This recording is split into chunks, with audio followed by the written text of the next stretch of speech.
Casual here. Welcome to my review of Blacksmith of the Sand Kingdom. My casual reviews focus on the game's difficulty, complexity, size, the amount of grinding required, and whether this is a game to be enjoyed with friends, and ultimately, whether I think this game is worth playing or not. All with an eye to the casual player. My initial reaction on booting up Blacksmith of the Sand Kingdom was, holy crap, this is a PlayStation 2 game. The graphics and sound are incredibly reminiscent of RPG games of that era. Indeed, so is the gameplay. Of course, that does not by itself make this a bad game, but it certainly places this game firmly in a very small niche. The game revolves around a young man following in his father's footsteps to become the blacksmith to the court of the Sand Kingdom, while also pursuing his dreams to be an adventurer. The story is told through your interactions with key NPCs. Don't get excited though, there are no cutscenes and you will need to crack out the reading glasses to follow this one. I know, written words, they're old fashioned. Let's not beat around the bush. This game is all about the grind.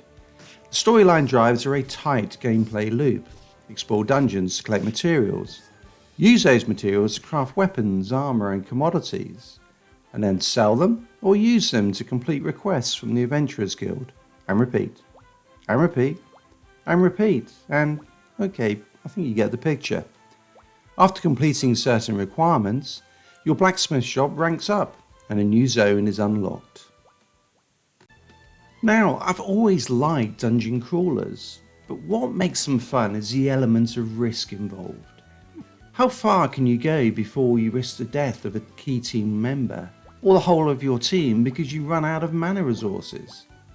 The problem with this game is that there is no risk at all.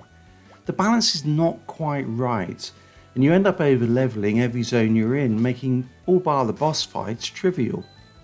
It is possible to accelerate the fights, and even to play them out automatically, based on some simple team instructions.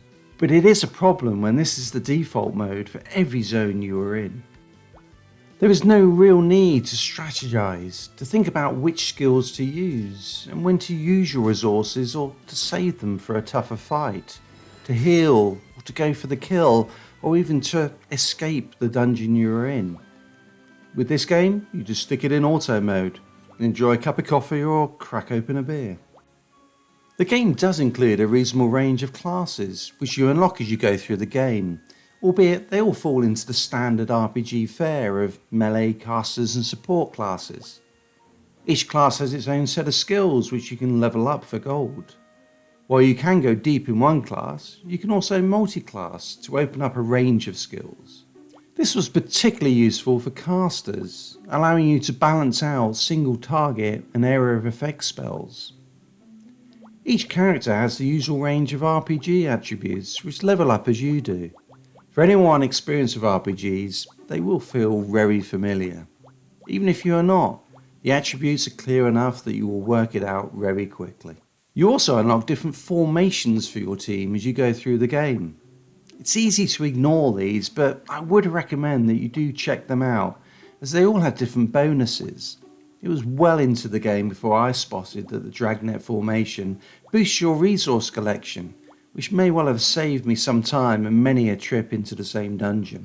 I must say that the Blacksmith Tree is well done, and you are never at a loss as to what you need to be crafting next. As you make more of an item, your proficiency in that item improves. You become a better blacksmith, until you hit 100% proficiency and the next better piece of gear becomes available to be crafted. It's a simple graphical way of tracking your progress through the game. The gameplay loop is pretty short, so this is a game you can pick up and run through a quick dungeon, battle in the arena, or craft your next set of gear and get on with whatever else is going on in your life. Completing the game though is a pretty involved endeavour, mainly due to the grinding needed to get enough resources to complete requests and level up your store. Finally, this is a single player RPG, so don't expect to be sharing a beer with friends while you are battling through the latest zone. You may well be cracking one open though to get you through the same zone for the 10th time. To like this game, you have to be a huge fan of old school dungeon crawlers. The gameplay loop is well done but incredibly repetitive. Don't expect to see any changes in what you are doing as you delve deeper into the zones. Don't even expect the dungeons to look particularly different. The cookie monster enemies all look the same, and while they are all given a different skin once you get into the combat, it is all a little superficial as the fights never really change. Slap on auto and sit back and watch it play out. I commend the developers for a solid implementation of a game that has few aspirations. This is a game only to be tried if you are a dedicated fan of this genre. Otherwise, I can only recommend that you avoid this one. You may think you want to grind this one out, but you don't. Thanks for taking the time to watch my video. I'm early on in my journey to build a successful gaming channel, and every view helps, particularly yours. If you like this content, then please do check out my games reviews playlist for more videos just like this one, and please do hit the like button. Content on my channel focuses on first impressions, game reviews, retro replays and game guides. So do subscribe to be notified about more content that I will be releasing on a regular basis. Until next time, casual out.